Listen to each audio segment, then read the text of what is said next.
लो, आ जाओ बड़े। आइए भाई साहब। ओम हरिम विश्वानि देव सवितरभेदानि पराशुवै यतभद्रं तन्न आशुव मंत्राणां सफलं सन्तो पूर्णं सन्तो मनोरथास्तव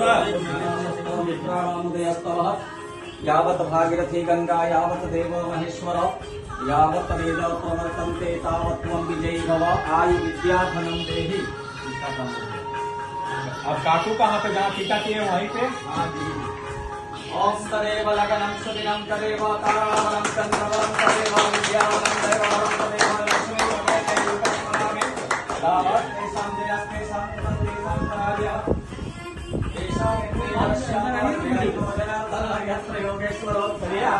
ये राजगद्दी आपका घोषित कर दो।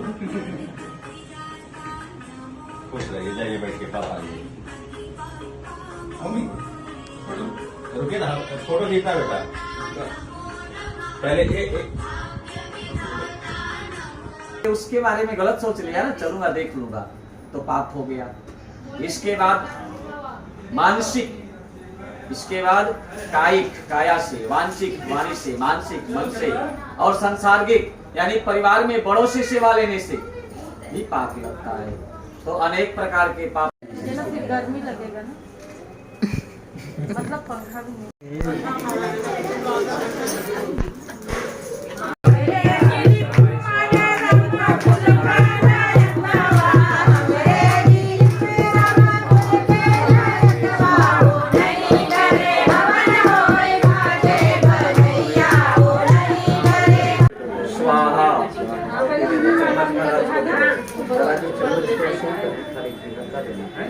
ओम चलो आहुति देना है, पता है ना, 3 उंगलियों से।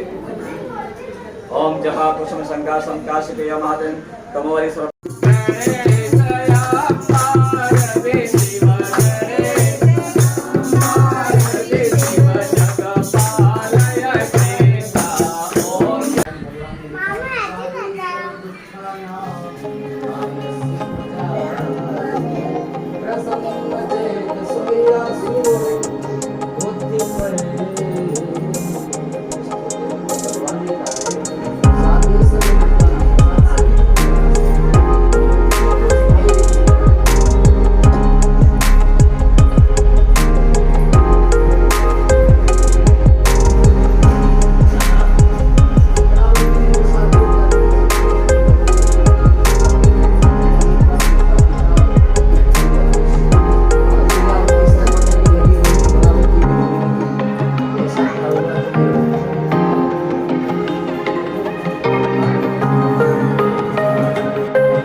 राजा उस प्रसाद को वहीं छोड़ देते हैं।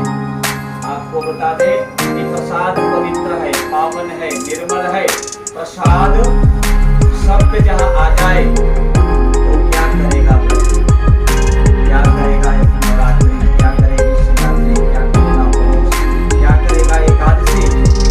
अरे प्रसाद शब्द 3 अक्षर से बना है। प्र यानी प्रभु, सा यानी साक्षात, द यानी दर्शन।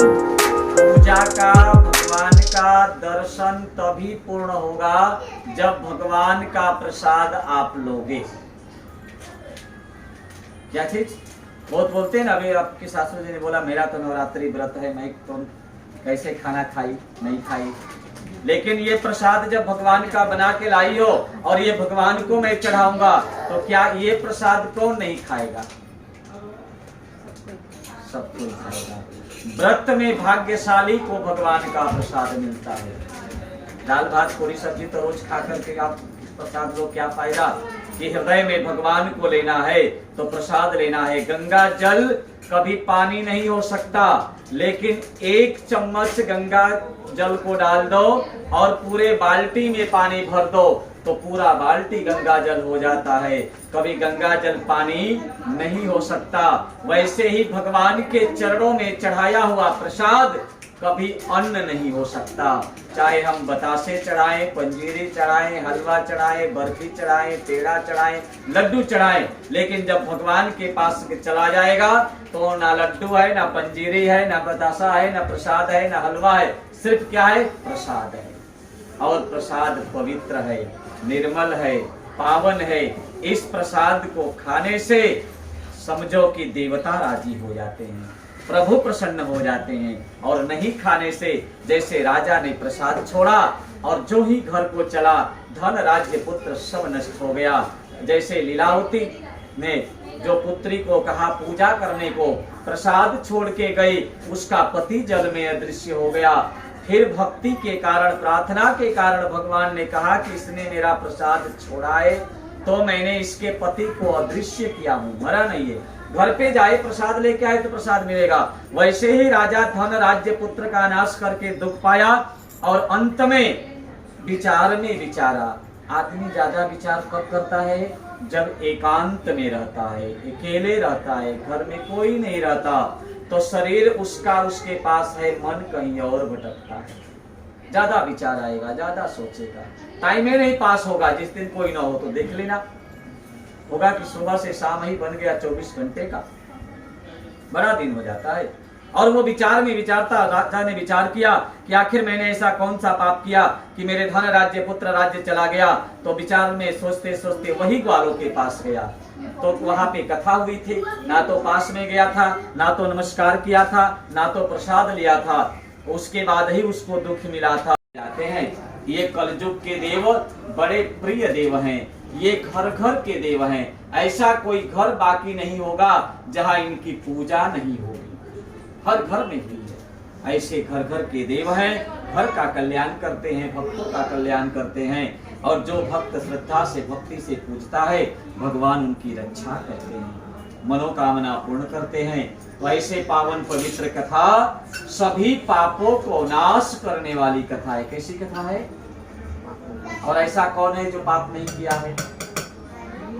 झूठ बोलना पाप है, चलती है तो झूठी दब दिल दुखे, गलत विचार कर लिए, गलत सोच रख लिए,